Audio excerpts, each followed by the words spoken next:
Lewezek est avec nous. Nos experts sont là. Pour tout vous dire, vous avez le micro.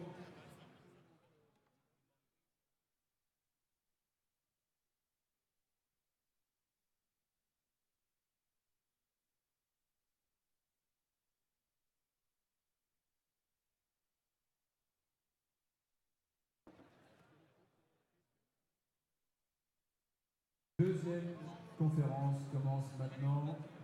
Brice Lepoutre est attendu à l'espace conférence. Jacques Lewezek est là, son équipe est là, il manque Brice Lepoutre. Et puis, on parle nicotine.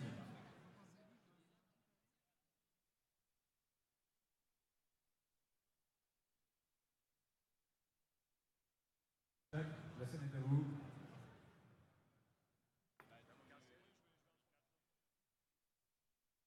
Alors, rebonjour à tous pour cette conférence sur la nicotine est un outil, sachez vous en servir. Donc, Jacques Lewezek, qui est ici, qui est aussi président de l'association SOVAP, va nous présenter un petit exposé sur la nicotine. Et ensuite, on va tout simplement débattre avec les personnes qui sont autour de sa table. Donc, Yann Wilpot, qui est donc à la FIVAP et qui représente aujourd'hui les distributeurs. Nous avons aussi François-Jeanne Godel, qui représente le groupe qu'on ne cite plus, qui s'appelle Je ne fume plus. Donc avec un petit peu plus de 8900 membres, il me semble. Nous avons aussi Sébastien Béziot, donc, qui est aussi à SOVAP et qui est notamment aussi rédacteur de Vapiou. Vapiou, qui est un magazine gratuit, entre guillemets, distribué dans la plupart des magasins et qui est un magazine aussi qui ne fait pas de publicité. Voilà, donc Jacques, je vais te laisser la parole. Brice Lepoutre ou Claude vont nous rejoindre de l'EDUS incessamment sous peu pendant l'exposé de Jacques. Merci, Mick. Allô. Allô. Merci, Michael. Donc, voilà, je vais vous faire un petit exposé rapide, inspiré de mon expérience. D'abord, l'expérience de la nicotine, puisque, comme certains d'entre vous le savent, je suis tombé dedans tout petit. Ça fait à peu près 33 ans, un peu plus de 33 ans, bientôt 34 ans au mois de novembre que j'ai arrêté de fumer et que j'ai commencé une thèse de sciences sur la nicotine. Donc je n'ai jamais quitté ce sujet, un sujet que je connais relativement bien.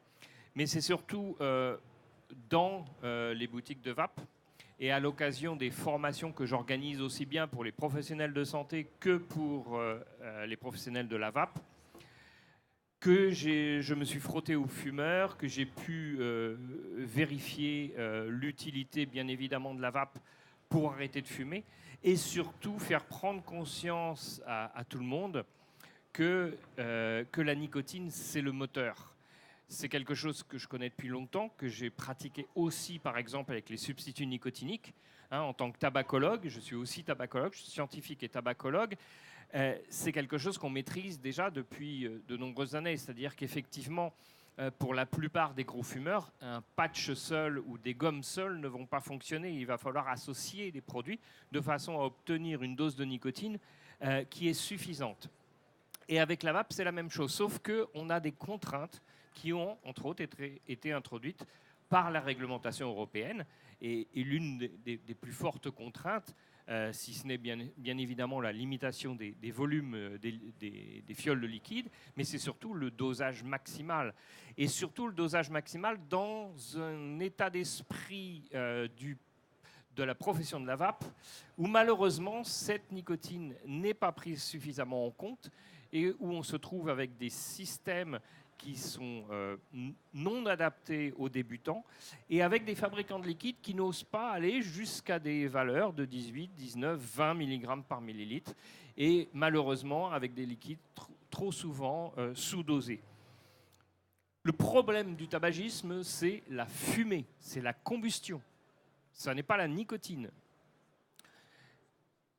J'ai pour habitude de dire, et ça fait sourire beaucoup de gens, qu'on pourrait fumer de la salade séchée, on aurait exactement les mêmes toxiques dans la fumée qu'avec le tabac.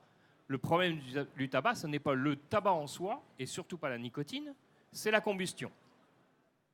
Bien évidemment que l'idéal, c'est l'arrêt total.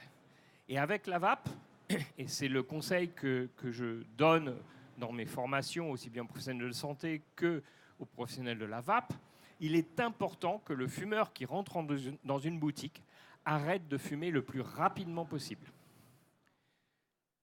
La cigarette, c'est une Ferrari. La vape, c'est une 2 chevaux. On va au même endroit, mais pas à la même vitesse. Et quand le cerveau fait la compétition entre la Ferrari et la 2 chevaux, vous savez qui gagne. La réduction du risque, ça consiste à proposer aux fumeurs une alternative au tabagisme, mais pas nécessairement une abstinence totale, ni de tabac, ni de nicotine. Le tabac peut être consommé sous d'autres formes, comme le snus en Suède, par exemple, qui est un tabac chiqué, moderne, on va dire, et qui supprime la combustion. C'est le principal but que l'on recherche. Le problème, encore une fois, c'est la fumée. La fumée, c'est un système très complexe avec plus de 7000 substances chimiques, dont pratiquement 70 cancérigènes, dont 11 sont vraiment reconnus par l'OMS comme des cancérigènes primaires, c'est-à-dire vraiment classés comme cancérigènes chez l'homme. La nicotine n'est pas cancérigène. Et deuxième chose, on entend encore trop souvent, heureusement avec le paquet neutre, les rendements des cigarettes en nicotine, CO, goudron a disparu. C'est quelque chose qu'en tant que scientifique, on demandait depuis plus de 15 ans, parce que ça trompait l'utilisateur. Le fumeur croyait utiliser des cigarettes moins dangereuses. Ce n'est pas vrai. Au contraire, finalement, il y a une étude récente américaine qui confirme qu'elles étaient plus dangereuses, pour la simple raison que le fumeur sait doser la nicotine. Et donc, il va aller chercher dans n'importe quelle cigarette, cette étude vous le montre, quel que soit le rendement en nicotine des cigarettes, même les cigarettes ultra légères, le fumeur est capable d'aller chercher la quantité de nicotine dont il a besoin. Un fumeur peut tirer entre 1 et 3 mg de n'importe quelle cigarette. Ayez toujours ça en tête. Et ayez en tête aussi que si vous avez affaire à un fumeur de roulé, vous multipliez le nombre de cigarettes par 2. Quelqu'un qui est à 10 roulés par jour, c'est l'équivalent de quelqu'un qui fume un paquet de cigarettes. Quelqu'un qui est à 20 roulés, c'est 2 paquets de cigarettes. Donc ça, c'est quelque chose à tenir en compte, justement pour apporter une dose suffisante de nicotine pour que l'arrêt du tabac soit confortable. Cette étude, elle a été faite justement pour montrer qu'on pouvait très bien, par exemple, c'était une indication que l'industrie pharmaceutique recherchait, qui était d'arrêter progressivement en utilisant des patchs pour réduire progressivement sa consommation de tabac. Et donc cette étude, elle a été faite pour démontrer qu'il n'est absolument pas dangereux de fumer, de continuer à fumer, tout en portant des patchs, même à très forte dose. Ces sujets d'études ont reçu jusqu'à 3 patchs actifs par jour, c'est-à-dire 63 mg de nicotine apportés par des patchs. Et ils continuaient à fumer 13 cigarettes par jour, en moyenne. Donc c'était des très gros fumeurs. Mais ce que vous voyez entouré en rouge, c'est que lorsque ils avaient des patchs placebo, donc ils ne recevaient pas de nicotine par les patchs, ils tiraient 2,5 mg de nicotine par cigarette. Par contre, quand ils portaient 3 patchs actifs, ils ne tiraient plus, entre guillemets, que 1,6 mg de nicotine par cigarette. Donc ça montre que c'était quand même des très gros fumeurs qui avaient des gros besoins de nicotine, mais qui étaient capables d'ajuster ce qu'ils tiraient de leur cigarette pour obtenir la dose de nicotine dont ils avaient besoin.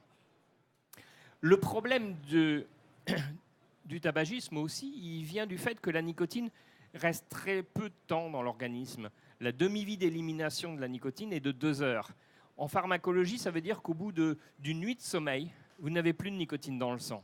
Et ça vous donne un cycle nictéméral, un cycle jour-nuit qui est idéal pour entretenir une dépendance. Tous les matins, on recommence à 0. Et donc, c'est pour ça que le tabagisme est aussi un problème. C'est la seule substance psychoactive que l'on consomme aussi fréquemment. Un fumeur de 20 cigarettes par jour, 10 bouffées par cigarette, c'est 200 petites stimulations, 200 petites récompenses, c'est du plaisir 200 fois par jour associé à tous les comportements de la vie. C'est le petit rat qui est dans sa cage en train d'appuyer 200 fois par jour pour avoir une petite décharge ou une petite libération de dopamine. Pourquoi la cigarette est si addictive? À cause de la vitesse d'arrivée de la nicotine en intrapulmonaire. La nicotine en soi n'est pas addictive. Il y a une différence entre la nicotine absorbée avec une cigarette, où là on peut parler d'addiction. Une addiction, c'est une dépendance qui a des conséquences néfastes sur la santé de l'individu et éventuellement d'autrui, ce qui est tout à fait le cas avec le tabagisme. Avec les substituts nicotiniques et avec la vape, la nicotine rentre beaucoup plus lentement dans l'organisme, ne provoque pas ces forts pics de nicotine au niveau cérébral et donc peut créer une dépendance, mais au même titre qu'on est dépendant du café, on est dépendant de son carré de chocolat ou on est dépendant de son téléphone portable. Mais on est dans la dépendance, on n'est plus dans l'addiction.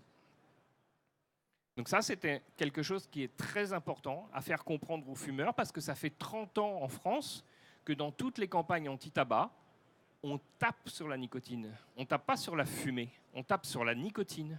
Donc le fumeur, il a peur de la nicotine. Tout le monde a peur de la nicotine. La nicotine n'est pas plus dangereuse que la caféine. C'est un stimulant, c'est tout. Et il n'y a pas de danger particulier à consommer de la nicotine aux doses qu'un fumeur ou un vapoteur consomme. Donc il n'y a aucune presse à faire non plus pour baisser son taux de nicotine. Hein?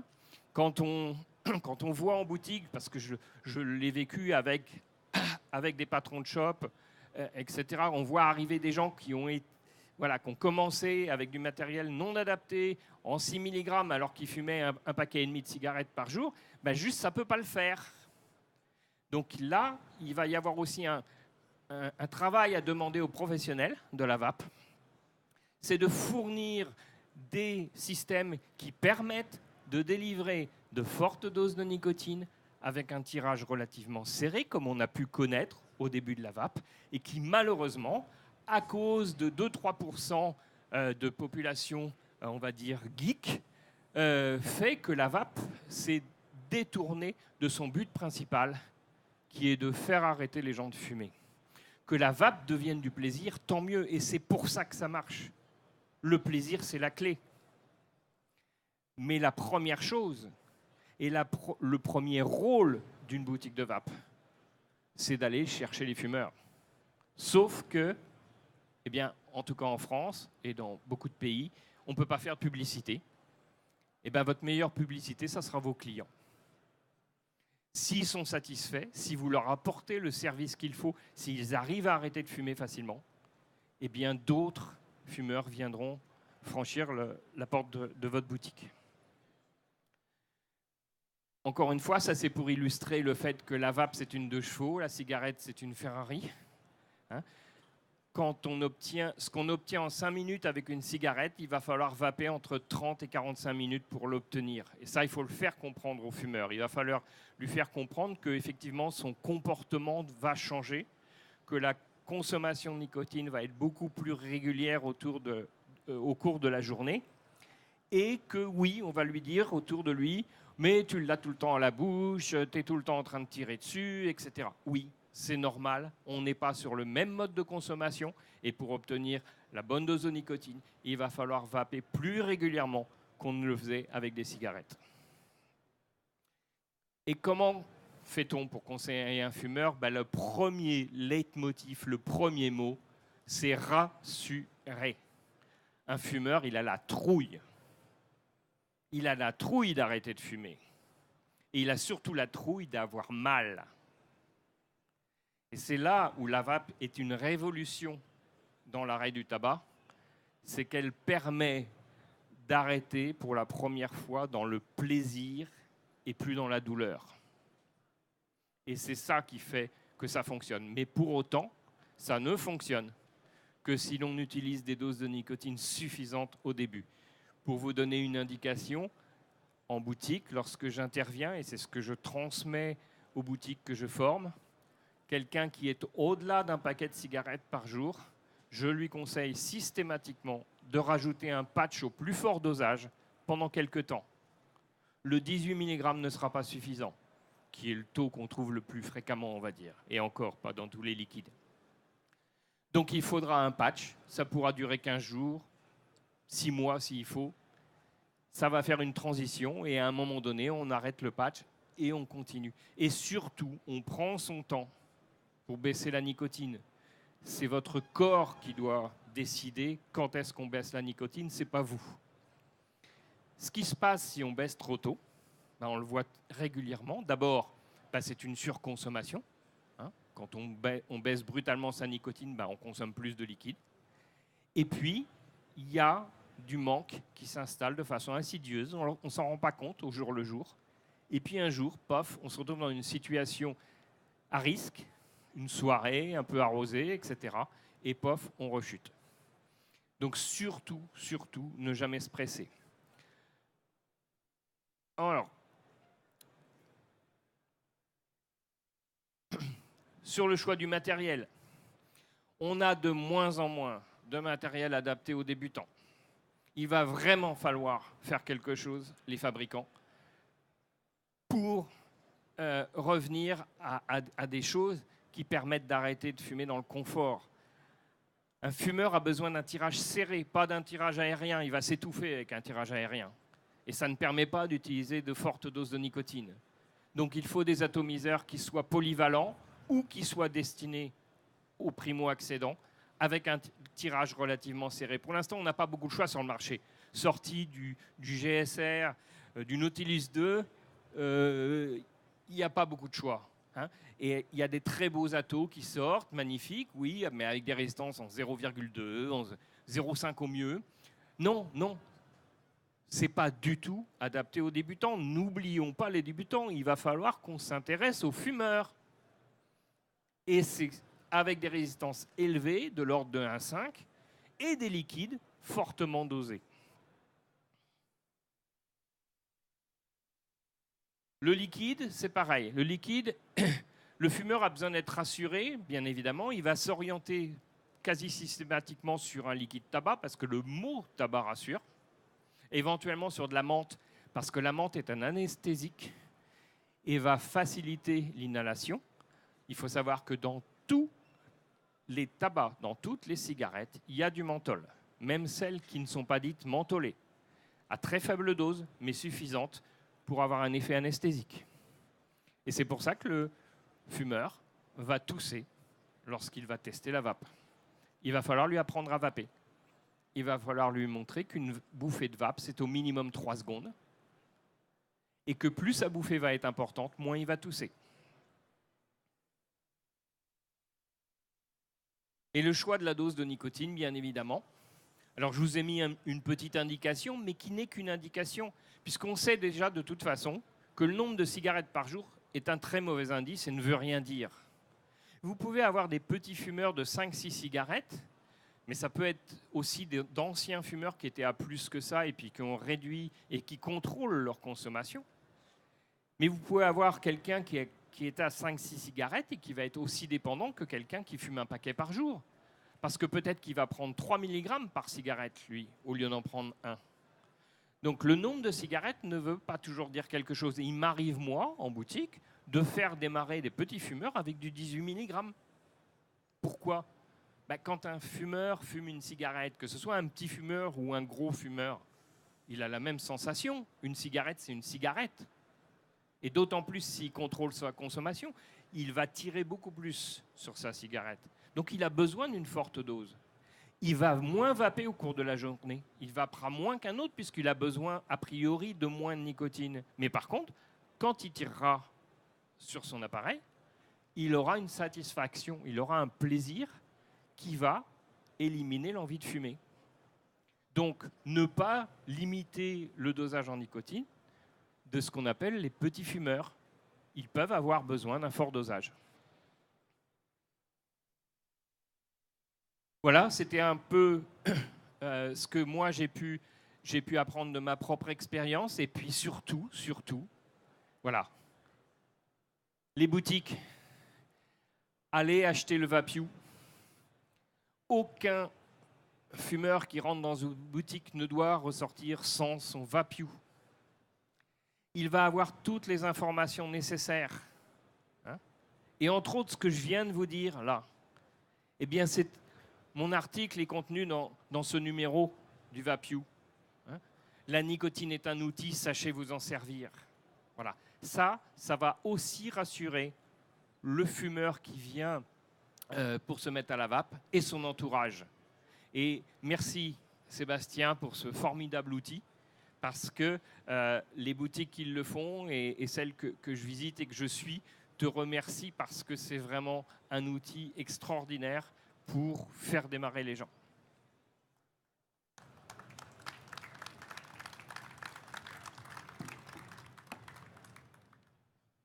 Eh bien, merci Jacques pour cette présentation que je trouve pleine de bon sens à titre personnel.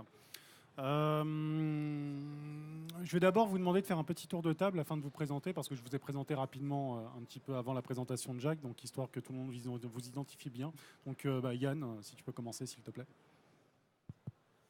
Bonjour, donc je suis Yann Wilpot, je suis secrétaire général à la FIVAP et accessoirement responsable donc d'un shop internet.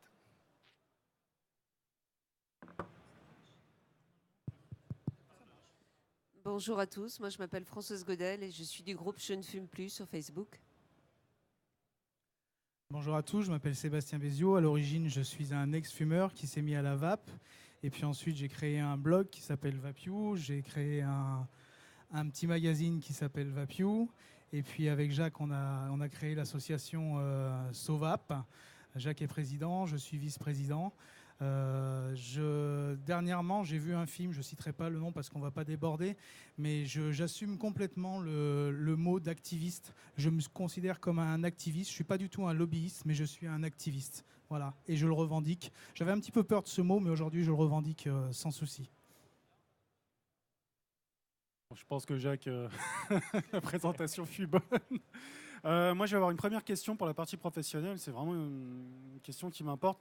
Jacques soulevait en fait un mauvais conseil en boutique, soulevait manifestement des mauvais dosages de nicotine, soulevait aussi une limitation de la nicotine. Il ne faut pas oublier qu'on est limité à 20 mg par millilitre donc depuis la transposition de la TPD.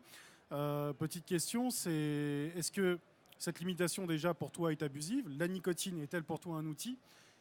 Et la troisième, c'est est-ce que le contournement de la TPD n'a pas finalement, avec la venue des boosters et la venue des produits en 50 ml, permis en fait de faire des dosages de nicotine qui sont beaucoup moins proposés en fait justement dans les shops? Ça fait plein de questions, ça, Mickaël. Donc effectivement, on se rend compte. Bon, pour la petite histoire, j'ai démarré professionnellement en 2011, donc avec le site Vapoclop. À l'époque, effectivement, la cigarette électronique était très très peu connue. Il n'y avait aucune formation des vendeurs. Tous ceux qui se sont lancés dans l'aventure pour distribuer ces produits étaient en général d'anciens fumeurs, donc ils connaissaient bien le problème. Des fumeurs convertis, puisqu'ils avaient utilisé cet outil pour arrêter eux-mêmes. Et ils ont dispensé en fait, ces connaissances à leurs clients de manière empirique, par rapport à ce qu'ils savaient, ce qu'ils avaient l'impression de ressentir. Il y a eu 2011, 2012, 2013, donc une explosion effectivement du matériel, du nombre de liquides, du nombre de consommateurs également.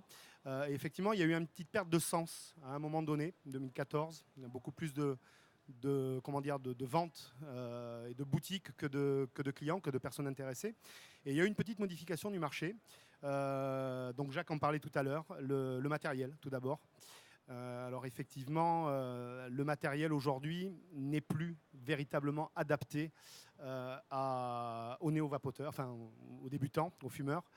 C'est une vraie problématique et on se rend compte que de plus en plus de vendeurs ont du mal en fait à tenir ce discours justement sur la nicotine, sur le dosage, parce que le matériel n'est plus adapté. Ça c'est la première chose. Ensuite il y a une deuxième vague d'évolution dans les liquides qui est effectivement donc 2011-2012, à l'époque, on avait beaucoup de liquides en monoarôme, donc tabac, menthe, un peu de fruits rouges, un peu de pommes, c'était 90% des ventes. et qui avait des dosages très importants. C'est-à-dire qu'on avait effectivement du 19,5, presque du 20 mg par millilitre, et 80% à cette époque-là des fumeurs qui voulaient passer à la vape démarraient justement avec ces gros dosages, mais avec du matériel qui était très très peu puissant. Aujourd'hui, on se rend compte que le marché a évolué avec ses premiers vapoteurs. C'est-à-dire que les premiers vapoteurs, petit à petit, ils se sont appropriés le matériel, appropriés les liquides.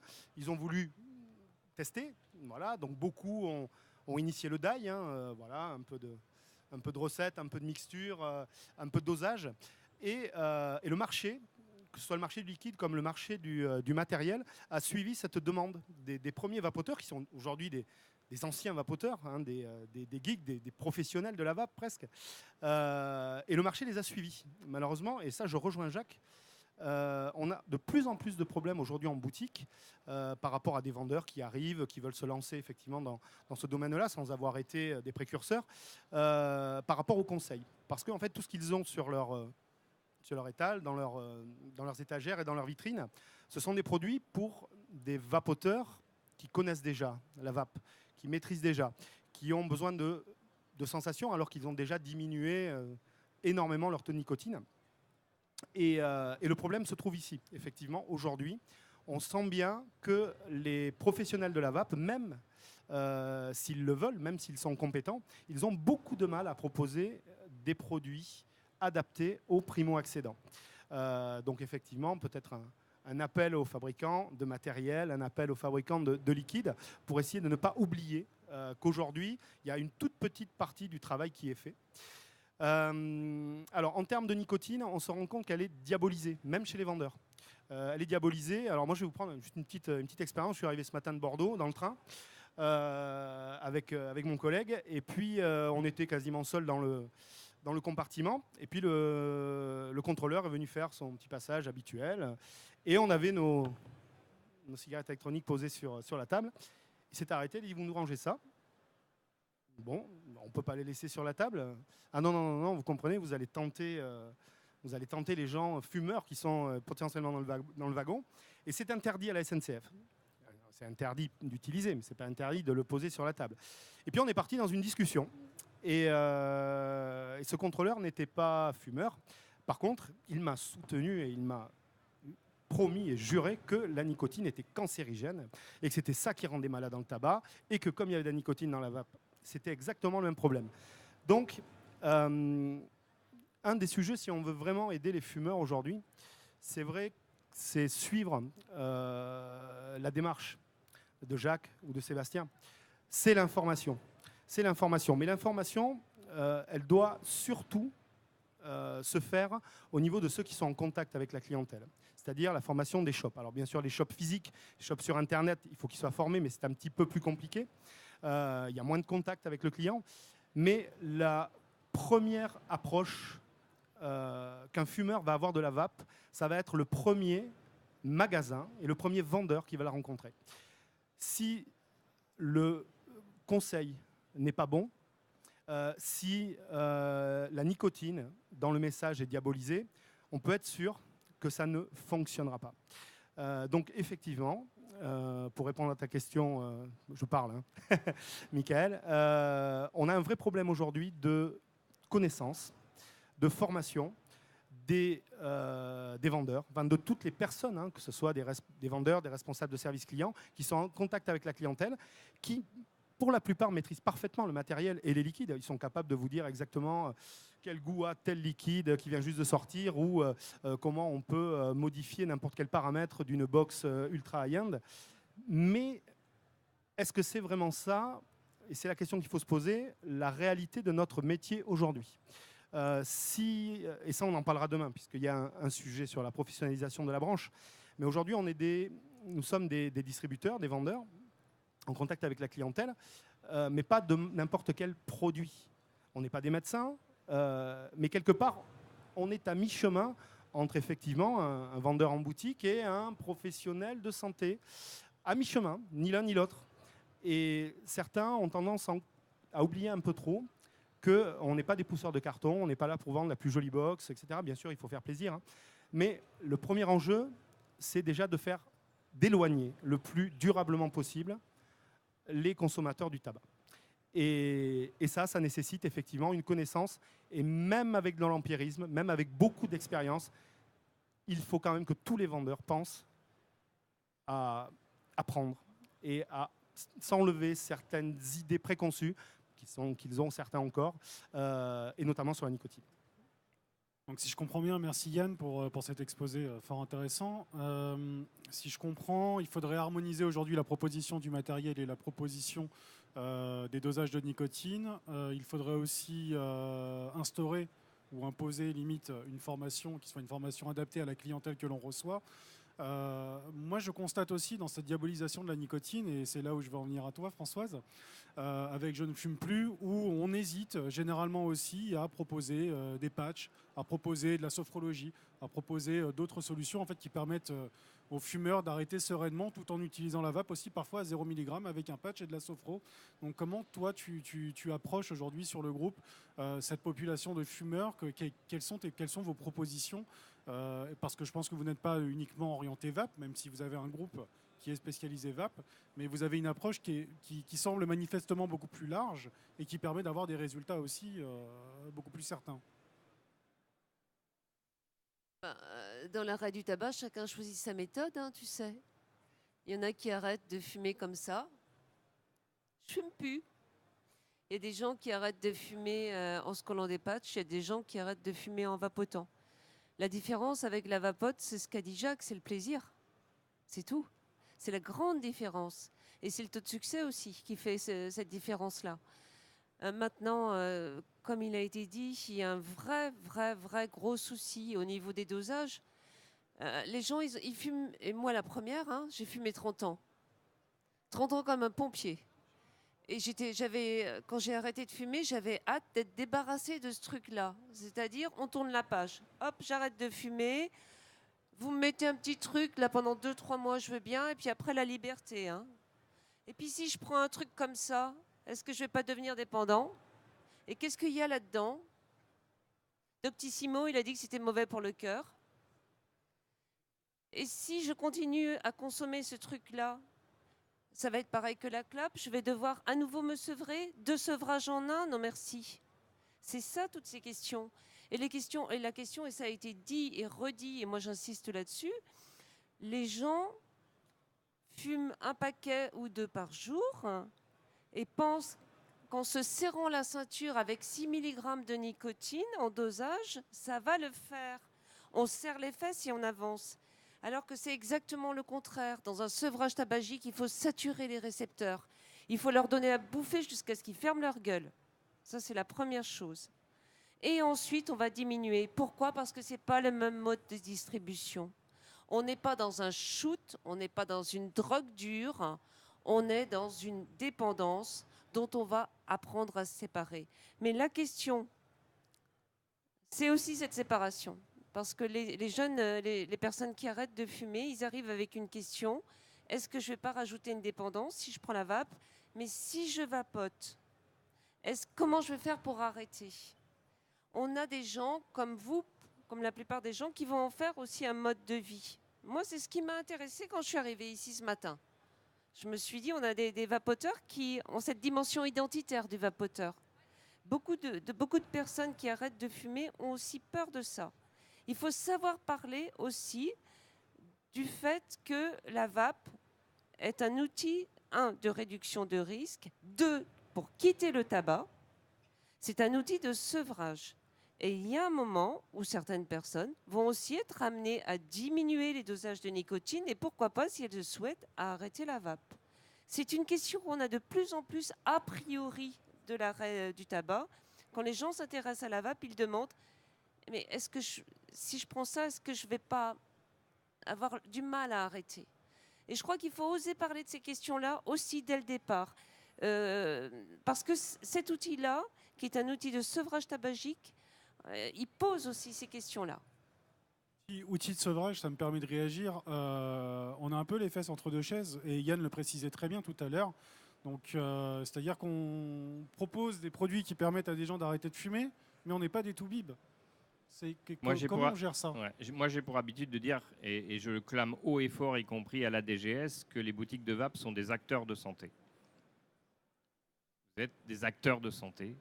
Ça permet. Le rôle des boutiques, c'est de faire arrêter les gens de fumer, quelque part. Et donc, moins il y aura de fumeurs dans la population, et mieux la santé publique s'en portera. Donc, il y a un réel. Comment dire? Il y a une réelle dimension de santé publique et donc d'acteurs de santé.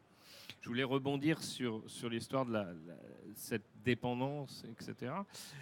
Il faut aussi prendre en compte que justement, c'est parce qu'on a tellement diabolisé la nicotine. Moi, j'ai pour habitude, quand j'entends ce genre de discours de la part de fumeurs, je leur dis, mais vous buvez du café? Oui. Vous êtes bien dépendant de votre café, oui. Vous avez envie d'arrêter le café? Bah non. Alors pourquoi la nicotine? Je comprends très bien que des gens veuillent le faire, et il y en a qui le feront. Mais on peut très bien vivre aussi en consommant de la nicotine. Parce que les gens mélangent nicotine et tabac. La confusion, elle est là, dès le départ. Les gens mélangent les deux. Quelle est la différence entre addiction et dépendance? L'addiction, c'est quelque chose qui fait mal. La dépendance, c'est quelque chose qui ne fait pas du mal. Qui fait mal dans la tête ou dans le corps. Qui a des conséquences néfastes sur notre santé physique ou mentale. C'est ça une addiction, pour moi en tout cas. Voilà. Et pour les patchs, la question que tu me posais tout à l'heure, oui, 1000 fois oui, il ne faut pas hésiter à conseiller à une personne une double, voire une tri-substitution. La personne qui va au boulot, qui ne peut pas vapoter dans les chiottes en cachette, parce que c'est ça qu'ils font les gens, il ne faut pas croire, hein. Ils tirent 2-3 tafs comme ça, vite fait. Ça ne suffit pas. Alors on se colle un patch, on se prend des pastilles, on vapote. C'est pas un souci. Il faut vraiment oser multiplier les substitutions pour avoir un bon dosage. Si on ne peut pas vapoter, par exemple dans le train, quelquefois. Et encore une fois, c'est pour rebondir sur le besoin des liquides fortement dosés en nicotine. Il y a des gens qui ne pouvaient pas fumer au travail et qui ne pourront pas vapoter au travail et qui ont pris une forme de consommation qui est une relativement forte dose le matin pour se charger et puis le reste de la consommation, c'est le soir. S'ils n'ont pas des liquides fortement dosés le matin ou au moment d'une pause, parce que ce qu'ils obtenaient en 5 minutes avec une cigarette, ils ne pourront pas l'obtenir en 5 minutes avec la vape. Mais leur patron, il ne leur donnera pas 3/4 d'heure pour avoir leur dose. Donc il faut qu'au moment où ils tirent sur leur vape, ils aient une sensation, ils aient une satisfaction immédiate, d'où le besoin de fort dosage. Et on a une fille, je donne juste cet exemple-là, qui est arrivée sur le groupe Je ne fume plus il y a quelques jours. Elle a essayé d'arrêter de fumer des millions de fois. Et elle était donc avec son patch et une vape à zéro ou avec une vape avec de la nicotine et sans patch, parce qu'on ne pouvait pas faire les deux. Quand je lui ai dit, prends au moins ça, elle m'a dit, elle a écrit, hein, c'est noir sur blanc, celle-ci veut me tuer. C'est moi qui tue les gens. Et elle a essayé 42 mg de nicotine. Elle ne fume plus depuis 3 jours. C'est la première fois de sa vie que ça arrive. Elle ne pensait pas que ça puisse lui arriver, de ne pas avoir envie de fumer. C'était un truc qu'elle ne connaissait plus. C'est ça la réalité des gens qui fument beaucoup. C'est ça la souffrance des gens qui fument beaucoup. Et c'est ça aussi les solutions pour sortir de cette saloperie qu'est le tabagisme qui tue. Et c'est les magasins, les shops, les professionnels, les gens qui informent, les gens qui organisent aussi cette information, la formation des professionnels, qui doivent tous aller dans ce même sens. C'est-à-dire, oui, nous sommes des acteurs de santé publique et de réduction des risques liés au tabac. Oui. En parlant d'information, excuse-moi, Yann. En parlant d'information, Sébastien, justement, toi qui es distributeur de Vapiou, qui est aussi représentant de Sovap, comment tu arrives à manier la chèvre et le chou entre la DGS et l'information, à savoir donner les bonnes informations en fait avec le ministère de manière à identifier quelle pourrait être demain l'identité réelle du métier du vapotage, tout en communiquant aussi après derrière au sein des professionnels justement ces articles scientifiques et toutes ces informations qui sont nécessaires à pouvoir éduquer en fait la pensée commune. Je vais sortir un adage. L'information est le nerf de la guerre. On gagne les guerres avec l'information. C'est primordial. Et aujourd'hui, on a un vrai défaut d'information. Aujourd'hui, il y a un scandale absolu, mais absolu. C'est que les taux de nicotine sont limités à 20 mg. Il n'y a absolument aucun fondement sanitaire qui justifie cette limitation. Et c'est de là que naissent toutes les complications. Toutes les complications. Y compris tout à l'heure, on parlait de vapoter au bureau, etc. J'en discutais avec des amis aux États-Unis. On peut vapoter ou en Angleterre, du 48 mg. Avec ça, on peut avoir un minuscule e-cigarette, vapoter des micro-millilitres derrière un bureau sans faire quasiment aucune vapeur, et ça dérange personne. En fait, cette limitation à 20 mg, elle emmène des quantités de problèmes. Et elle a été mise en place, on sait à peu près les origines, etc., mais elle a été mise en place par cette phobie de la nicotine, qui est un biais absolu. D'ailleurs, Jacques, ça me permet de rebondir. Il me semble que ça avait été démonté, justement, cette nicotine, ce taux, justement la dose létale. Il me semble qu'il y avait eu un article qui a fait scandale pendant une bonne période. Est-ce que tu pourrais un peu nous en parler ? Oui, c'est Bernd Meyer, qui est un toxicologue autrichien, qui a résolu l'énigme qui, moi, me tenaillait depuis 25 ans à peu près. C'est-à-dire qu'effectivement, j'ai commencé très tôt à m'intéresser à la nicotine. J'ai passé 2 ans aux États-Unis dans un laboratoire qui était un des 2 laboratoires, on va dire, phares sur les dosages de nicotine. Et avec mon patron de ce laboratoire, on a cherché longtemps d'où pouvait venir ce fameux dosage qu'on trouve absolument partout, vous trouvez dans les manuels de médecine, de pharmacie, de toxicologie, etc. Comme quoi la nicotine est létale entre 30 et 60 mg chez un adulte. En fait, on n'arrivait pas à trouver la source de ces données. On ne trouvait pas les recherches qui avaient été faites. Et Bernd Meyer, lui, les a trouvées parce que en fait, c'était dans des vieux grimoires en allemand qui dataient de 1850, qui relataient l'expérience de 3 médecins qui avaient testé des doses de nicotine sur eux et qui ont décrété au doigt mouillé que la dose létale devait être en gros entre 30 et 60 mg. Or, c'est pas possible. On connaissait des cas de tentatives de suicide à la nicotine, quasiment aucune réussite. Surtout pas en ingestion. La nicotine est très mal absorbée quand elle est dans un milieu acide, donc elle arrive dans l'estomac qui est acide. Elle est détruite au premier passage hépatique à 70%. Donc l'ingestion, c'est la pire des choses si vous voulez vous suicider à la nicotine. Il y a eu un cas de suicide connu, c'est au Japon, un jeune homme qui s'est couvert des pieds à la tête de patch. Il est mort, mais en fait, à l'autopsie, on s'est rendu compte que dans son estomac, il y avait d'autres choses.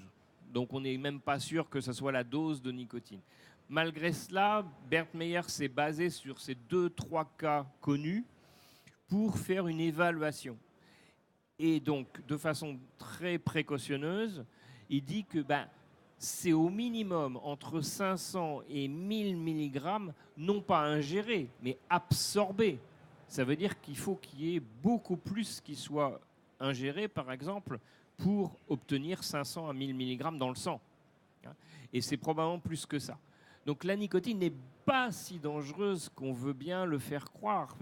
Et partout, et toute cette histoire de la lutte contre, de cette mystification autour de la nicotine, elle vient de là, d'une toxicité.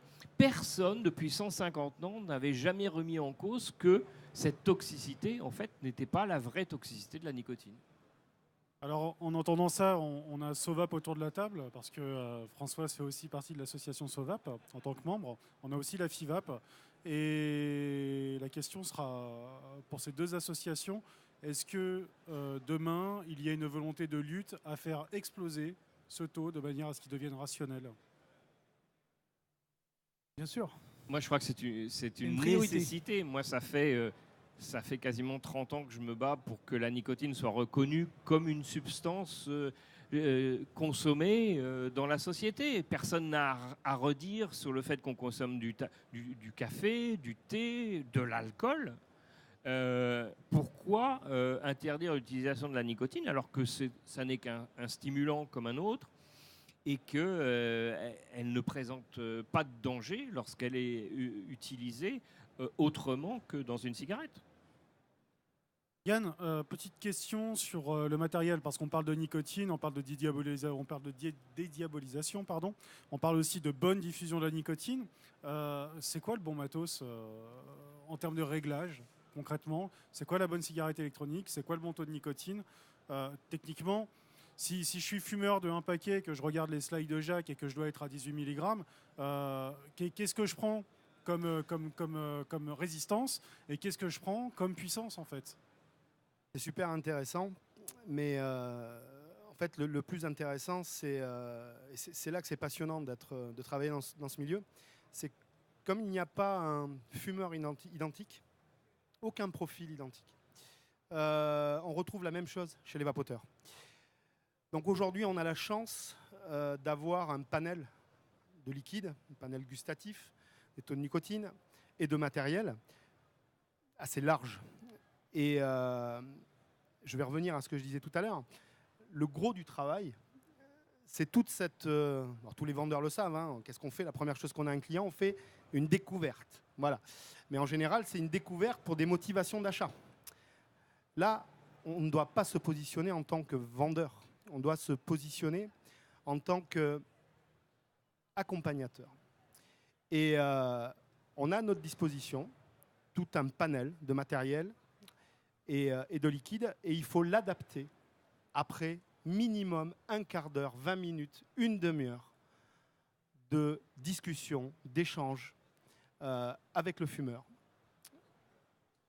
Des tests, bien sûr, pour lui trouver vraiment le produit adapté. Aujourd'hui, sincèrement, pour faire arrêter un fumeur, effectivement, il faut mettre du 18, il faut une résistance en 1,2 ou en 1,5, et puis il faut vapoter à 15 watts, 20 watts maximum. Ça ne sert à rien. C'est-à-dire aujourd'hui, 90% ou 95% du matériel du marché ne sert strictement à rien, si ce n'est effectivement à satisfaire les vapoteurs existants qui veulent évoluer dans leur plaisir et leur sensation de vape. Mais je pense qu'il y a... c'est là qu'il est le boulot du vendeur. On n'est pas que des vendeurs de marchandises. On est aussi des prestataires de services. On est là pour accompagner. Et c'est aussi pour ça, on en parlera demain dans la conférence sur la professionnalisation, que je pense qu'il faut donner ces lettres de noblesse au métier de fabricant de liquide et de distributeur de matériel, et surtout les vendeurs, ceux qui sont en contact avec le client, parce que c'est eux la clé, en fait, pour quitter le tabac. Ils ont des outils, le matériel, le liquide, un dosage nicotine, mais la clé, c'est le conseil, c'est l'écoute, c'est l'accompagnement. Donc je te dirais, écoute, il y aura peut-être autant de setup et de combinaisons possibles qu'il y aura de clients dans la journée qui voudront quitter le tabac. Au final, ce que je retiens, c'est l'accompagnement, et je clôturerai avec une dernière question pour toi, Françoise. Justement, parlons-en de l'accompagnement. Yann nous parle de 30 à 40 minutes en shop quand on parle de produits de vape.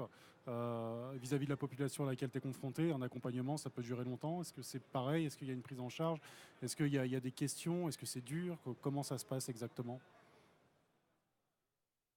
Un accompagnement à l'arrêt du tabac, comment ça se passe exactement quand tu accompagnes quelqu'un? Un accompagnement à l'arrêt du tabac, c'est aux petits oignons selon la personne, selon ses besoins.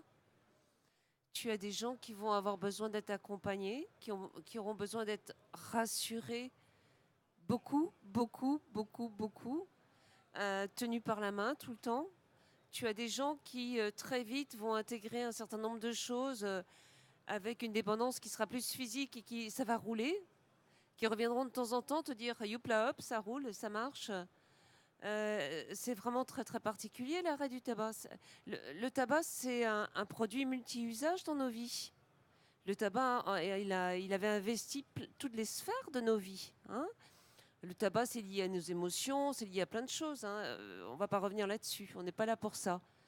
Ce qui compte, c'est, en tout cas, pour ce premier pas, cette première rencontre avec le sevrage, avec l'arrêt du tabac et notamment avec la vape, parce qu'il s'agit de ça ici, c'est qu'il y ait de l'écoute, un bon conseil et un accompagnement minimal mais suffisamment long pour que la personne trouve chaussure setup à son pied.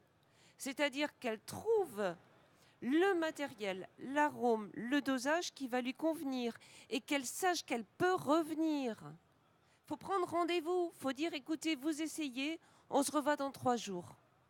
Vous revenez, vous ne rachèterez pas, mais juste qu'on fait le point. Il faut qu'elle ait quelqu'un avec qui causer. C'est très important ça. C'est ce qu'on fait nous sur Internet, à tout bout de champ. On n'arrête pas d'être les gens avec qui on vient causer. Et c'est important. Moi j'en ai eu besoin. Et je pense que n'importe quel fumeur qui quitte le tabac peut en avoir besoin. Juste très bref, un truc qui me revient en tête à propos de ça. En boutique, quand on conseille le fumeur, etc., lui apprendre aussi qu'on n'est pas coincé dans ce taux de nicotine. Et que de la même manière qu'au cours de la vie, de temps en temps, on augmente sa consommation de tabac et on la baisse, on n'est pas obligé de baisser éternellement. Il y a des moments de la vie où il va falloir remonter la nicotine pour éviter de replonger. Donc ça aussi, il faut leur apprendre. Et ce n'est pas un échec, la nicotine n'est pas un problème. Vous souhaitez réagir, Ouais, Sébastien ? ouais, juste un petit message. Le gros problème que l'on a, moi je passe souvent aussi sur le groupe Je ne fume plus, c'est cette peur de la nicotine totalement irrationnelle. Il y a un travail qui dure depuis de longues années pour diaboliser la nicotine. Moi, je dis souvent que quand je me suis mis à la vape, c'est le moment aussi, au moment où j'ai arrêté de fumer, c'est le moment où je me suis vraiment intéressé au tabac. Avant, je voulais surtout pas savoir. Et je me suis intéressé au tabac et je pense que les vapoteurs, et notamment les vapoteurs aguerris, là, qui s'éclatent avec leur matériel, etc., justement, vous savez et renseignez-vous encore plus. Écoutez Jacques, tout ce qu'il explique sur la nicotine, etc., et participez à cette dédiabolisation de la nicotine. Et je pense que les boutiques doivent faire ce travail, mais également les vapoteurs. On sait, il y a beaucoup de gens, on s'explique les choses, il faut vraiment faire passer le message. Comme tu disais dans le train, le contrôleur, etc., eh ben, il faut en profiter. Il faut en profiter pour donner des arguments et pour expliquer et contribuer à dédiaboliser la nicotine dans la population en général. Parce qu'aujourd'hui, c'est vraiment là-dessus que s'appuient tous les freins. Et une fois qu'on aura fait sauter ce cadenas-là, tout ira beaucoup mieux. Yann, tu souhaitais réagir une dernière fois ? Oui, donc redire toujours les mêmes choses, mais effectivement, cette association dans l'esprit de chacun entre le tabac et ses conséquences et la nicotine est toujours présente dans la tête des fumeurs, dans la tête de certains vendeurs. Ça, c'est problématique, mais également dans la tête de ceux qui sont non-fumeurs et qui sont l'entourage des fumeurs. Et là, on a parlé des fumeurs, il faut s'occuper des fumeurs, c'est très très important bien sûr, mais je pense que ça peut aussi passer par l'entourage des fumeurs. Les sensibiliser, les former, et souvent, comme ils sont pleins d'empathie, souvent c'est une femme qui veut que son mari arrête ou des parents qui veulent que leur fils arrête, et je crois qu'il faut aussi sensibiliser ces gens-là qui ont plus de pression, plus d'influence sur le futur vapoteur parce qu'ils sont dans la proximité affective. C'est vrai que nous, moi je représente des distributeurs aujourd'hui, mais nous aussi on est un peu diabolisés. Vous sortez des grands discours sur la vape, mais en fait vous faites du fric, quoi, c'est tout. J'ai la chance d'avoir eu une expérience passée pendant 20 ans et d'être arrivé dans ce monde de la vape parce que j'étais convaincu et persuadé et que c'est la vape est la solution aujourd'hui parce qu'elle permet de s'adapter à peu près à tous les profils. Le tout, c'est qu'on soit bien accompagné, effectivement, et bien conseillé. Je pense qu'il y a encore un peu de boulot, mais le monde de la vape est assez jeune. Ce boulot de coordination entre donc les utilisateurs, les non-utilisateurs, spectateurs, les professionnels du liquide, les professionnels du matériel, les distributeurs. Je pense que je suis assez positif. Il y a des assos comme la vôtre, comme la mienne, qui se parlent, qui sont représentatives et qui aujourd'hui ont la possibilité, ont le terreau de faire circuler une information non galvaudée. Et je pense que c'est à ça qu'il faut s'attacher pour les nouveaux vapoteurs qui n'ont pas encore basculé. Voilà. Merci Yann. Est-ce que vous avez des questions ?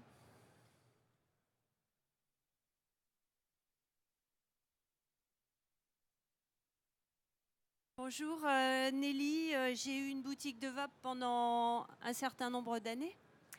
Je voulais intervenir sur 2 petits points. Le premier point, vous parlez de matériel et de liquide pour primo-accédants, néo-vapoteurs. Ça fait 9 ans que je vape, j'ai pas bougé. Je suis toujours avec du matériel basique et je voudrais qu'on intègre le fait que dans la notion de primo-accédant, il y a aussi des gens qui ont commencé il y a longtemps et qui sont restés au même niveau. C'est un premier point. Le deuxième, je voulais attirer l'attention des vendeurs.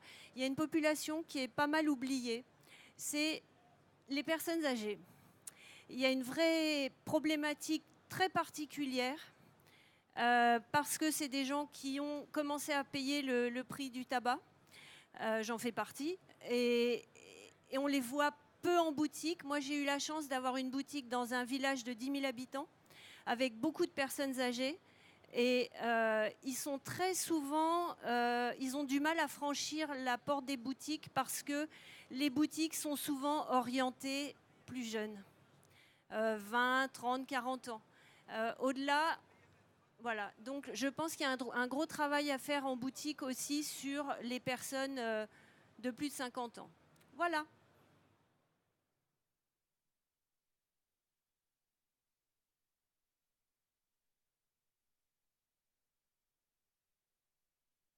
Bonjour, moi je voudrais juste apporter un témoignage justement sur ce qu'il ne faut pas faire en boutique. J'ai voulu mettre mon petit beau-fils à la vape et le patron de mon shop a voulu lui vendre déjà un Pico Mélo 3. Donc pour ceux qui connaissent le Mélo 3 déjà, il est bien aérien. Donc heureusement on m'a un peu averti, je lui ai dit non, surtout pas ça. Donc il est ressorti avec un Nautilus 2. Et du liquide en 6 mg. Alors là, j'ai quand même piqué une crise. Il fumait que 6 cigarettes, il disait, 6 cigarettes light par jour. C'est ce qu'il disait. Donc, 6 mg, ça suffit. Très bien. Malheureusement, là, j'ai pas pu jouer. Donc, il est reparti avec son liquide, dont il a été dégoûté très vite parce que c'était déjà un liquide un peu écœurant de toute façon d'origine. Et ça, c'était au mois de mars.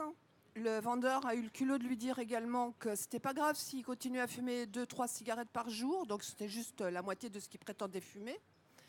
Et donc, en se fichant carrément de ma gueule d'ailleurs, quand je lui ai dit qu'il fallait qu'il lui en donne plus. Et mon petit beau-fils sort de ça, continue à fumer bien évidemment. Et là, c'était au mois de mars, et bien maintenant il a perdu sa vape, bizarrement. Ça va pas disparu, donc il refume, il continue à fumer et il est retombé à sa consommation initiale.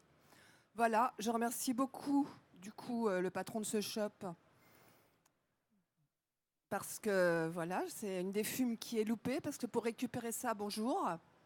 Et ensuite, c'est vraiment le truc à ne pas faire, quoi. Et franchement, moi j'engage les patrons de shop à ne pas oublier. Et je rejoins ce qu'a dit l'intervenante précédente, enfin la personne précédente.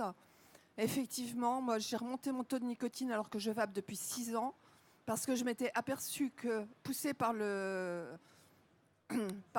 tendance actuelle, j'étais descendue à 3 mg et tout d'un coup, j'avais pas envie de fumer, mais j'avais juste des fringales. Voilà. Donc j'avais des fringales, ça me faisait reprendre du poids, etc. J'ai remonté mon taux de nicotine, je vape beaucoup moins de liquide et je n'ai plus de fringales. Merci la nicotine. Et surtout, vous ne pressez pas pour baisser votre taux de nicotine. Voilà. Alors, moi, je voudrais intervenir juste là-dessus. Donc, malheureusement, et c'est là où les fabricants matériels et liquides et également les distributeurs, par rapport à leur gamme, ont une responsabilité parce que globalement, on sait que le consommateur suit le marché. On se dit qu'effectivement, voilà, si la mode c'est de vaper du 3 mg à 220 watts, c'est ça qu'il faut faire parce que c'est ça qui est bien, parce que ça fait 7, 8 ans, 9 ans que la vape existe et qu'elle a évolué, donc qu'elle est aboutie maintenant à 200 watts et 3 mg. Donc effectivement, on a une responsabilité. Après, malheureusement, on est aussi dans un marché. Et le marché, on le retrouve tous les jours, la problématique. Dans une ville où il y a 3, 4 shops, il y a un shop qui va essayer de faire son travail correctement, donc de conseil, donc 20, 30 minutes, avec une gamme relativement restreinte, parce qu'il n'y a pas besoin d'avoir automatiquement beaucoup de matériel pour réaliser des ventes et faire le boulot, faire le job. Et puis il y a ceux qui vont suivre la mode, vont faire du prêt à booster malaisien, américain, avec du 200 watts, et du reconstructible. Alors effectivement, ça va attirer un type de clientèle, mais une clientèle déjà avertie, mais ça va faire effet de masse. Et malheureusement, concurrentiellement, le shop qui au départ prenait 20 minutes, 30 minutes, il va prendre plus que 10 minutes, il va mettre un petit peu plus de matériel high-end sans avoir automatiquement la compétence. Et effectivement, il y a une vraie nécessité de ne pas perdre de vue qu'on ne vend pas un produit, alimentaire ou un produit neutre. C'est un produit particulier. On n'est pas grand public, on ne touche que les fumeurs, donc une petite partie de la population. Donc on est vraiment des boutiques spécialisées. Et en tant que spécialiste, on se doit d'avoir à la fois le matériel, d'avoir à la fois effectivement suffisamment de choix, c'est important pour répondre à la demande, mais du matériel pour tous et surtout des conseils. Et bon, moi je reste positif. Je pense qu'effectivement, on va y arriver doucement. Si vous êtes là demain pour la professionnalisation de la branche, on parlera de ces sujets-là. Il y a plein de choses en cours, plein de choses qui vont se faire. On espère que les shops vont prendre conscience que le marché, c'est eux qui vont le faire. Et le marché se développera si on va chercher les fumeurs qu'on n'a pas réussi à convertir. Et pour aller chercher ces fumeurs, il va falloir faire le taf, il va falloir être bon, il va falloir être des spécialistes. Mais des spécialistes du matériel, du liquide, mais aussi des spécialistes de la santé, des spécialistes des fumeurs. Voilà. Dans la vraie vie, comme disait madame, la plupart des gens, ils ont des matériels de base. Ils ne sont pas avec les gros barreaux de chaise en faisant des clottes de folie. C'est pas vrai. C'est ici qu'on voit ça. Moi, j'ai été choquée ce matin. On faisait la queue pour rentrer. Derrière moi, il y avait un jeune. J'ai cru que j'allais mourir, quoi. Je lui ai dit, mais arrête, j'étouffe là. Rien à foutre, je t'envoie ça dans la gueule. Je lui ai dit, mais souffle en haut, quoi.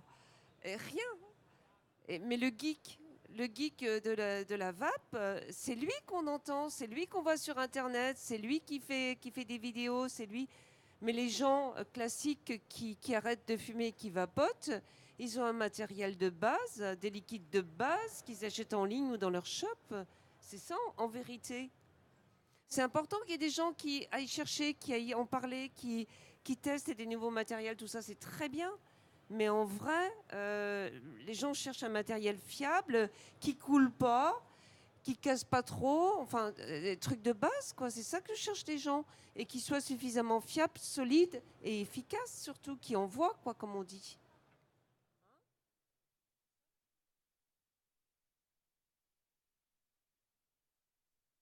Oui, sur la nicotine, pas plus tard qu'il y a 1h30, j'étais dehors en train de boire un coca et il y avait 2 professionnels de la vape, je déconne pas, enfin en tout cas des exposants, et qui parlaient nicotine, dont un qui disait que c'était dangereux.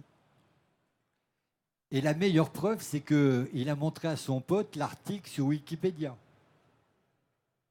D'accord ? Donc, je veux dire, on est loin du compte aujourd'hui. Et il faut se rendre compte d'une chose, c'est que, pour moi en tout cas, les primo-accédants à la vape sont des gens qu'il faut non seulement convaincre, mais il faut leur donner les arguments face à leur entourage, leur femme ou leur mari et leurs enfants sur ce problème de nicotine. La première question en fait qui vient dans une réunion entre amis et tout, c'est ah ouais mais tu vapes, mais à combien t'es en nicotine? Comme si c'était un problème. Et après on continue le film en disant mais ça fait combien de temps que tu vapes et tu as descendu ton taux de nicotine ou tu l'as pas descendu? Et réellement, si en fait ce primo-accédant vapoteur n'a pas les arguments clés qui lui permettent d'être à l'aise, confortable par rapport à ça, ça devient difficile. Moi, ce que j'ai noté quand même dans les derniers mois, j'essaye de me trimballer dans un certain nombre de boutiques et de magasins, c'est qu'il y a une vraie évolution. Je veux dire, il y a des gens qui font bien leur travail. Et sur notamment la nicotine, eh bien, ils ont le contre-discours par rapport à la mode dont tu parlais, qui est d'expliquer aux gens pourquoi il faut rester sur un certain taux de nicotine plutôt que de raconter des conneries et de baisser comme des cons. Je veux dire, voilà le vrai problème. Et y compris, comme dit madame, c'est des gens qui vont pas forcément faire évoluer en fait le primo-vapoteur vers des dispositifs de ouf dont en fait les gens n'ont pas besoin. Il faut réécrire l'histoire, la vraie histoire. J'ai revu les images il y a quelques jours où on nous raconte que l'industrie du tabac a menti au monde entier en 1953. Et on voit les images de tous les barons du tabac aux États-Unis qui jurent sur la Bible, je pense, aux États-Unis, que la nicotine n'est pas addictive. Voilà. Et on leur dit, regardez-les, ils ont dit ça, etc. Et c'est de là que tout part. Moi, ce que je dirais aux vapoteurs, aux boutiques, il y a des messages qui sont tout simples. Et je pense que Gérard... Jacques, j'ai mon associé qui s'appelle Gérard. Il est tout le temps à côté de moi. Je pense que Jacques appuiera. Dire aux gens, mais attendez, la nicotine, elle est dans tous les substituts. Elle est dans tous les substituts. Enfin, je veux dire, et ça fait des années et des années que c'est validé par les autorités de santé, etc. Donc, aujourd'hui, la nicotine, si elle était si dangereuse que ça, elle ne serait pas dans des médicaments qui sont validés. Ça, c'est quelque chose de tout simple à dire aux gens. À dire aux gens, évidemment, en boutique, mais à dire aux gens aussi en famille. Quand on est là, mais c'est quoi ton truc? T'as encore de la nicotine, etc. Mais écoute, c'est une façon de prendre de la nicotine. Je pourrais le prendre avec des gommes, des patchs, des sprays. Non, juste un truc, y compris femmes enceintes et maladies cardiaques. Hein, la nicotine n'est pas un problème ni pour les maladies cardiaques ni pour les femmes enceintes. Donc pourquoi les fabricants de liquides à qui j'ai donné certains conseils continuent sur leur notice de liquide de mettre des avertissements pour les femmes enceintes et les malades cardiaques? Non. Non. Depuis 1999, on peut utiliser la nicotine chez les femmes enceintes. Et depuis 2003, grâce à la Fédération de cardio, les précautions d'emploi concernant les personnes ayant des problèmes cardiaques ont été retirées grâce à la Fédération de cardio. Donc il faut arrêter de donner le bâton pour se faire battre. Pourquoi aller rajouter sur les notices de liquide des choses qui ne sont pas nécessaires? Donc voilà. Et ça m'a rappelé une chose. J'ai revu effectivement ce document dont tu parles. C'est plus récent que ça en fait. C'est à la fin des années 80, c'est au moment des grands procès aux États-Unis. Mais en fait, j'ai réalisé quelque chose. Ils disaient la vérité, les grands patrons de l'industrie du tabac. La nicotine n'est pas addictive. La nicotine est addictive uniquement si on la fume. Mais la nicotine n'est pas addictive. Une dernière question? Non, c'est bon. Eh bien, Yann, Françoise, Sébastien, Jacques, merci beaucoup pour cette conférence qui était fort passionnante.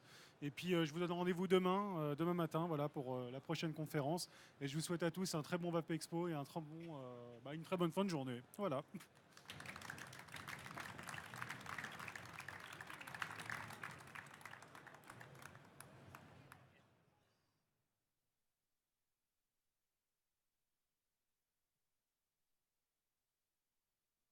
Vous pouvez rester dans le coin parce que dans 15 minutes, sur cette scène, il va y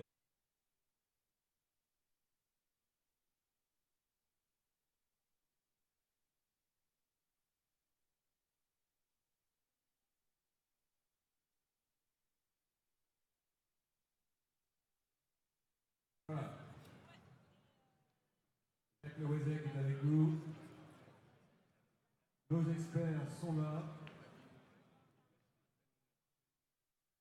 Pour tout vous dire, vous avez le micro.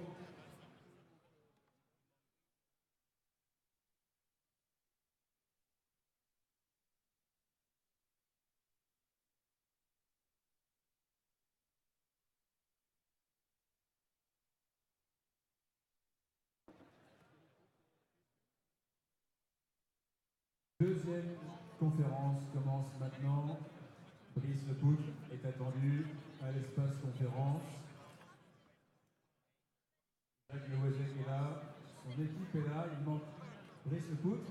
Et puis, on parle nicotine.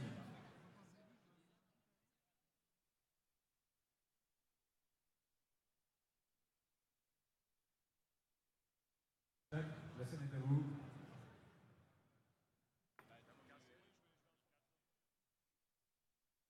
Alors, rebonjour à tous pour cette conférence sur la nicotine est un outil, sachez vous en servir. Donc, Jacques Lewezek, qui est ici, qui est aussi président de l'association SOVAP, va nous présenter un petit exposé sur la nicotine. Et ensuite, on va tout simplement débattre avec les personnes qui sont autour de sa table. Donc, Yann Wilpott, qui est... Finalement, il y a une étude récente américaine qui confirme qu'elles étaient plus dangereuses. Pour la simple raison que le fumeur sait doser la nicotine. Et donc, il va aller chercher dans n'importe quelle cigarette, cette étude vous le montre, quel que soit le rendement en nicotine des cigarettes, même les cigarettes ultra légères, le fumeur est capable d'aller chercher la quantité de nicotine dont il a besoin. Un fumeur peut tirer entre 1 et 3 mg de n'importe quelle cigarette. Ayez toujours ça en tête. Et ayez en tête aussi que si vous avez affaire à un fumeur de roulé, vous multipliez le nombre de cigarettes par 2. Quelqu'un qui est à 10 roulés par jour, c'est l'équivalent de quelqu'un qui fume un paquet de cigarettes. Quelqu'un qui est à 20 roulés, c'est 2 paquets de cigarettes. Donc ça, c'est quelque chose à tenir en compte, justement pour apporter une dose suffisante de nicotine pour que l'arrêt du tabac soit confortable. Cette étude, elle a été faite justement pour montrer qu'on pouvait très bien, par exemple, c'était une indication que l'industrie pharmaceutique recherchait, qui était d'arrêter progressivement en utilisant des patchs pour réduire progressivement sa consommation de tabac. Et donc cette étude, elle a été faite pour démontrer qu'il n'est absolument pas dangereux de fumer, de continuer à fumer tout en en portant des patchs, même à très forte dose. Ces sujets d'études ont reçu jusqu'à 3 patchs actifs par jour, c'est-à-dire 63 mg de nicotine apportés par des patchs. Et il continue, professionnel de la vape, il est important que le fumeur qui rentre dans une boutique arrête de fumer le plus rapidement possible. La cigarette, c'est une Ferrari. La vape, c'est une 2 chevaux. On va au même endroit, mais pas à la même vitesse. Et quand le cerveau fait la compétition entre la Ferrari et la 2 chevaux, vous savez qui gagne. La réduction du risque, ça consiste à proposer aux fumeurs une alternative au tabagisme, mais pas nécessairement une abstinence totale, ni de tabac, ni de nicotine. Le tabac peut être consommé sous d'autres formes, comme le snus en Suède, par exemple, qui est un tabac chiqué, moderne, on va dire, et qui supprime la combustion. C'est le principal but que l'on recherche. Le problème, encore une fois, c'est la fumée. La fumée, c'est un système très complexe, avec plus de 7000 substances chimiques, dont pratiquement 70 cancérigènes, dont 11 sont vraiment reconnus par l'OMS comme des cancérigènes primaires, c'est-à-dire vraiment classés comme cancérigènes chez l'homme. La nicotine n'est pas cancérigène. Et deuxième chose, on entend encore trop souvent, heureusement avec le paquet neutre, les rendements des cigarettes en nicotine, CO, goudron a disparu. C'est quelque chose qu'en tant que scientifique, on demandait depuis plus de 15 ans, parce que ça trompait l'utilisateur, le fumeur croyait utiliser des cigarettes moins dangereuses. Ce n'est pas vrai. Au contraire, avec les substituts nicotiniques, en tant que tabacologue, je suis aussi tabacologue, je suis scientifique et tabacologue, c'est quelque chose qu'on maîtrise déjà depuis de nombreuses années. C'est-à-dire qu'effectivement, pour la plupart des gros fumeurs, un patch seul ou des gommes seules ne vont pas fonctionner. Il va falloir associer les produits de façon à obtenir une dose de nicotine qui est suffisante. Et avec la vape, c'est la même chose, sauf qu'on a des contraintes qui ont, entre autres, été introduites par la réglementation européenne. Et l'une des plus fortes contraintes, si ce n'est bien évidemment la limitation des volumes des fioles de liquide, mais c'est surtout le dosage maximal. Et surtout le dosage maximal dans un état d'esprit de la profession de la vape, où malheureusement cette nicotine n'est pas prise suffisamment en compte et où on se trouve avec des systèmes qui sont non adaptés aux débutants et avec des fabricants de liquides qui n'osent pas aller jusqu'à des valeurs de 18, 19, 20 mg par millilitre et malheureusement avec des liquides trop souvent sous-dosés. Le problème du tabagisme, c'est la fumée, c'est la combustion. Ça n'est pas la nicotine. J'ai pour habitude de dire, et ça fait sourire beaucoup de gens, qu'on pourrait fumer de la salade séchée, on aurait exactement les mêmes toxiques dans la fumée qu'avec le tabac. Le problème du tabac, ce n'est pas le tabac en soi, et surtout pas la nicotine, c'est la combustion. Bien évidemment que l'idéal, c'est l'arrêt total. Et avec la vape, et c'est le conseil que je donne dans mes formations, aussi bien professionnels de santé que la FIVAP et qui représente aujourd'hui les distributeurs. Nous avons aussi François Jeanne Godel qui représente le groupe qu'on ne cite plus, qui s'appelle Je ne fume plus, donc avec un petit peu plus de 8900 membres, il me semble. Nous avons aussi Sébastien Béziot, donc, qui est aussi à Sovap et qui est notamment aussi rédacteur de Vapiou. Vapiou, qui est un magazine gratuit, entre guillemets, distribué dans la plupart des magasins et qui est un magazine aussi qui ne fait pas de publicité. Voilà, donc Jacques, je vais te laisser la parole. Brice Lepoutre ou Claude vont nous rejoindre de l'EDUS incessamment sous peu pendant l'exposé de Jacques. Merci, Mick. Allô.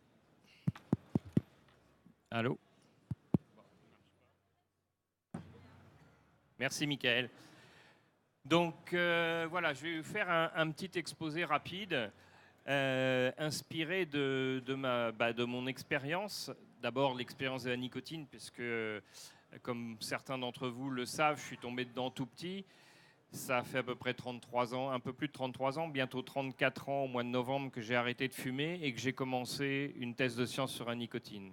Donc, je n'ai jamais quitté ce sujet, un sujet que je connais relativement bien. Mais c'est surtout dans les boutiques de vape et à l'occasion des formations que j'organise aussi bien pour les professionnels de santé que pour les professionnels de la vape, que je me suis frotté aux fumeurs, que j'ai pu vérifier l'utilité bien évidemment de la vape pour arrêter de fumer et surtout faire prendre conscience à tout le monde que la nicotine, c'est le moteur. C'est quelque chose que je connais depuis longtemps, que j'ai pratiqué aussi par exemple